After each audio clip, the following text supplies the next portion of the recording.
नमस्कार मित्रांनो, मी प्रणय आपल्या यूट्यूब चॅनलवरती आपल्या सर्वांचं पुन्हा एकदा स्वागत करतो। सध्या मी बहादूर शाह जफर या ब्रिजवरती आहे, जे की पुण्यात आहे। तुम्ही माझ्या आजूबाजूला बघू शकता आणि आपल्या भारताचा झेंडासुद्धा तिकडे लहरत आहे। त्या साईडला फोटोशूट चालू आहे, जे की वेडिंगची फोटोशूट आहे। थोडक्यात हा व्हिडिओ बनवण्याचं मागचं कारण म्हणजे काल जे रात्री 9:30 वाजता किंवा 9 वाजताच्या सुमारास पाकिस्तानाकडून जो हमला झाला होता भारतावरती, त्याच्यावरती आजचा व्हिडिओ हा बनवण्यात येत आहे की कशा प्रकारे एवढं सुंदर वातावरण आहे आज पुण्यामध्ये सुरक्षा यंत्रणा पूर्णपणे चोखपणे काम करत आहेत। जसं की आता मी व्हिडिओ बनवत होतो तर ते ट्रॅफिक हवालदार माझ्यावरती संशय घेत होते की त्यांना वाटलं की कदाचित काही वेगळं बनवते का, पण त्यांनी नीट ऐकलं आणि त्यांना नंतर कळालं की नाही, हा भारताकडून आहे। तर एवढे स्ट्रिक्टली रूल्स हे पुण्यामध्ये लागू आहेत। सध्या पुण्याचं वातावरण हे पूर्णपणे सुरक्षित आहे। इथले जे स्थानिक आपले जे ऐतिहासिक स्थळं आहेत ती थोड्या वेळेसाठी बंद ठेवण्यात आलेली आहे आणि तिकडे कटेकोड सुरक्षा यंत्रणा आहेत। आपलं जे दगडूशेठ हलवाई आहे तिकडे सुद्धा सुरक्षा यंत्रणा आहेत आणि इतर ऐतिहासिक स्थळं जे आहेत, पुण्याला ऐतिहासिक स्थळामुळे ओळखलं जातं, तर इतर ऐतिहासिक स्थळांना सुद्धा सुरक्षा यंत्रणा आहे चोखपणे देण्यात आलेल्या आहेत। त्यामुळे मला तिकडे जाता येत नाही आहे, कारण तिकडे सुरक्षा यंत्रणा आपण दाखवू नाही शकत।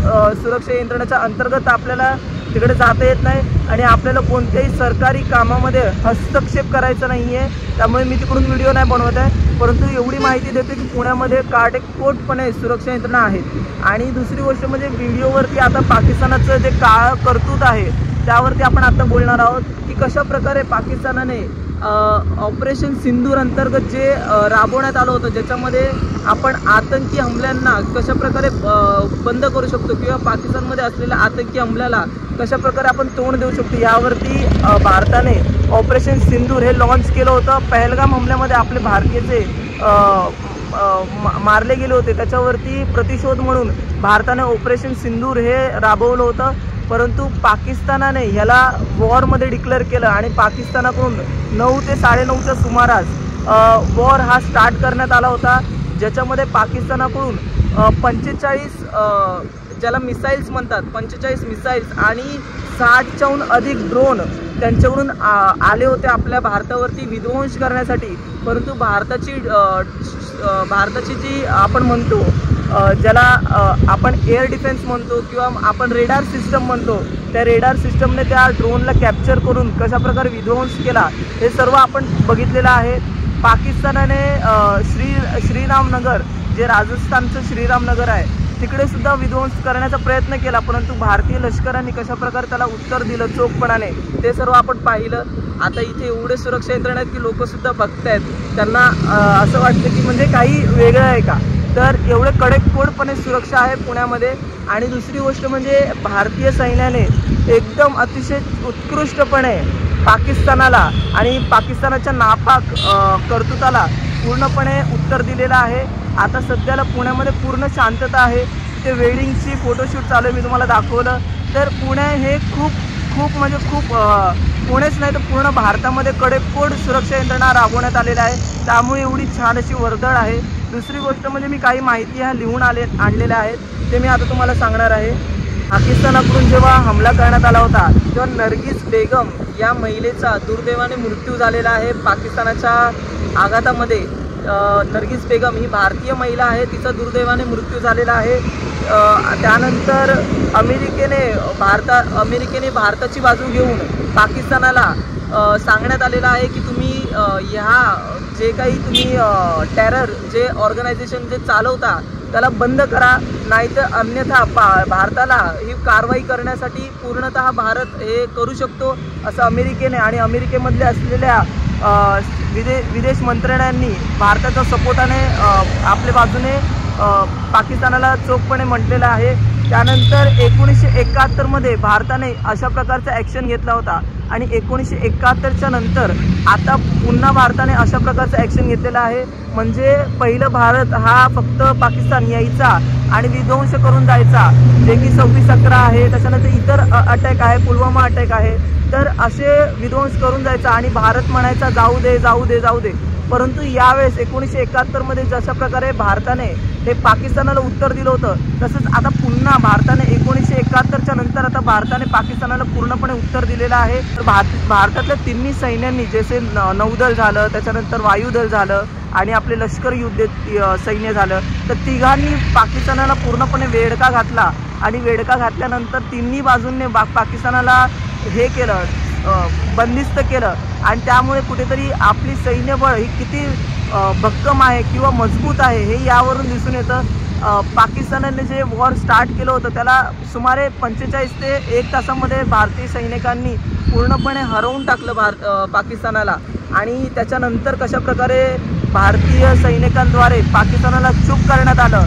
विदेश मंत्र्यांकडून दाखवण्यात आलं की कशा प्रकारे पाकिस्तान हा कट रचत आहे भारतीयांविरुद्ध किंवा भारताविरुद्ध, हे सर्व दाखवल्यानंतर आता पाकिस्तान गप्प बसलेला आहे आणि भारताकडून लष्कर-ए-तैयबा आणि जैश-ई मोहम्मद अशा टेरर अटॅकला आता पूर्णपणे बंद करण्याचं चोखपणे काम चालू आहे। कारण हे जे टेररिस्ट अटॅक आहे जोपर्यंत बंद नाही होणार तोपर्यंत शांतता ही राहणार नाही भारतामध्ये आणि त्याच्यामुळेच सिंदूरच्या अंतर्गत हे राबवण्यात आलं होतं की कशा प्रकारे पाकिस्तानमधल्या लष्करांना किंवा पाकिस्तानमधल्या असलेल्या जे टेरर अटॅक आहे त्यांना कशा प्रकारे थांबवता येणार, त्याच्यासाठी भारताने हे सर्व पावलं उचलली होती आणि ह्या पावलांच्या अंतर्गतच आज आपण बघितलं की भारताने इतर दृष्टिकोनानेच नाही तर इतर देशांनी सुद्धा भारताला सपोर्ट केलेला आहे। कारण प्रत्येक ठिकाणी भारताने प्रूफ दिलेला आहे की कशा प्रकारे पाकिस्तान हा कशा प्रकारे आतंक्यांना स्थान देतो आणि कशा प्रकारे आतंक्यांना मोबा देतो आपल्या देशात राहण्याची आणि भारतामध्ये आतंकी टेररिस्ट करण्याची हा मोबा पाकिस्तान स्वतःहून देतो, हे दाखवून दिलेलं आहे। म्हणून इतर देश सुद्धा आता भारताला सपोर्ट करत आहेत। आणि मित्रांनो, सर्वात महत्त्वाची गोष्ट म्हणजे तर आता तर बलुचिस्तान हा सुद्धा पाकिस्तानाविरुद्ध बंड पुकारत आहे।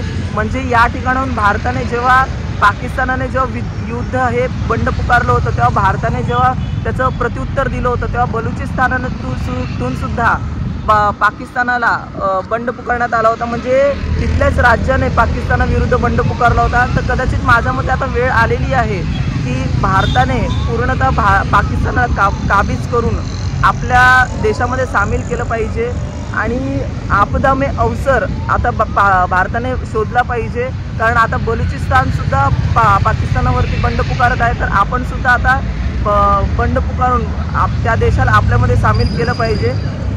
हवाई मार्गे आणि त्यासोबत जलमार्गे, त्याच्यानंतर नौसैन्य मार्गे आपण पूर्णतः पाकिस्तानाला वेढा घातलेला तर आहेच, परंतु आता पाकिस्तान यापुढे आता काही करू नये यासाठी आता भारताकडून विदेश मंत्र्यांना समजवण्यात येत आहे की कशा प्रकारे पाकिस्तान हा कट रचत आहे आणि कशा प्रकारे भारताविरुद्ध पाकिस्तान नेहमी उभा राहतो, परंतु पाकिस्तानाला आपण कडेकोर उत्तर देतो। आपली सैन्य आणि आपलं बळ हे पूर्णतः त्याला उत्तर देण्यामागे सक्षम आहे, हे आपण रात्री दाखवून दिलेलं आहे। त्यामुळे ह्या व्हिडिओमधून आपण चिंता करण्यासारखं काही नाही, कारण भारत आणि भारतातले असलेले सैनिक हे सक्षम आहेत या देशाला सुरक्षित ठेवण्यासाठी। पाकिस्तानाच्या पाकिस्तानामधून होणाऱ्या कोणत्याही आतंकी हमल्याला भारत हा कडेकोरपणे उत्तर देऊ शकतो, हे भारताने रात्री दाखवून दिलं। आणि ह्यामुळे मला आता गर्व आहे की आपण भारतीय आहोत आणि भारतामधून या सर्व गोष्टींना आपण प्रोत्साहन दिलं पाहिजे, भारतातल्या सैनिकांना प्रोत्साहन दिलं पाहिजे आणि भारत सरकारला आपण सपोर्ट केला पाहिजे, जेणेकरून हे आतंकी हमले थांबले पाहिजे आणि भारताने पाकिस्तानावरती आक्षेप घेऊन दाखवलं पाहिजे आता कशा प्रकारे पाकिस्तान हा पूर्णतः आतंकी हमल्यांना प्रोत्साहन देतो। आणि आपण सर्व भारतीयांनी भारत सरकारला सपोर्ट केला पाहिजे थोड्या दिवसासाठी, कारण ह्यासाठी आपण एकजूट राहणार तरच जाऊन आपण या आतंकी हमल्याविरुद्ध बंड पुकारू शकतो। थोडक्यात ह्यांनी जातीभेदीमध्ये पहलगाममधला जो हमला केला होता तो जातीभेदीमध्ये दुभागण्यासाठी केला होता, परंतु भारताने दाखवून दिलं की आम्ही जातीभेदीमध्ये दुभागत नाही, तर आम्ही भारतीय आहोत। जात ही नंतर आहे, पहिला आम्ही भारतीय आहोत हे भारताने दाखवून दिलं। म्हणून कुठलाही विध्वंस हा झाला नाही। पाकिस्तानमधल्या कोणत्याही पहलगाम हमल्याविरुद्ध कोणत्याही भारतीयाने विरोध केला नाही, तर उलट त्या पाकिस्तानाला कशा प्रकारे उत्तर देता येईल ह्याच्यावरती प्रत्येक जातीतल्या कोणत्याही जातीतल्या असू द्या त्याने दाखवून दिलं की जात ही नंतर आहे, पहिला आम्ही भारतीय आहोत। म्हणून आज पाकिस्तानाची जी हालत झाली रात्री 9 वाजता ती दाखवून देते की भारत आणि भारतातले सैनिक आणि भारतातले नागरिक हे पाकिस्तानातल्या कोणत्याही मनसुब्याला प्रत्युत्तर देऊ शकतो, हे या मागचं व्हिडिओ मागचं हे दृष्टिकोन आपल्याला सांगण्याचं होतं. आणि आपण गर्वाने राहा, छानपणे तेजाने राहा, कारण आपण अशा देशामध्ये राहतो जो देश इथून पुढे डेव्हलपमेंटमध्ये जाणार, जो देश इथून पुढे प्रगती करणार आणि जो देश दाखवून देणार इतर देशांना की आम्हीसुद्धा काही जास्त आहोत. इतर देशांना भारतीय हे काहीतरी वेगळेच वाटतात, परंतु आता ह्याच्यावरून दिसून येईल की भारतीय ही एक वेगळी ताकद आहे. भारतातल्या सैनिकांमध्ये, भारतातल्या जवानांमध्ये आणि एकूण एक भारतातल्या नागरिकांमध्ये सुद्धा या देशाला पुढे घेऊन जाण्याचा एक जोश आहे. मित्रांनो, आजचा व्हिडिओ कसा वाटला? हा माहितीपूर्ण देणारा व्हिडिओ होता, एकूण एक आपल्यामध्ये सुद्धा एक जोश भरवणारा व्हिडिओ होता आणि भारतीय सैनिकाला आणि भारतातल्या सैनिकाला आणि भारताला एक हिंमत देणारा व्हिडिओ होता. आपण सुद्धा त्यांना हिंमत द्या. सरांना काय बोलायचं असेल तर ते सुद्धा बोलू शकतात. सगळ्यांनी एकजूट व्हा, सगळ्यांनी एकत्र व्हा, त्याच्यासाठी लढा, जातभेद करू नका. मी महाराष्ट्र एवढं जय हिंद जय महाराष्ट्र एवढंच मला बोलायचं आहे.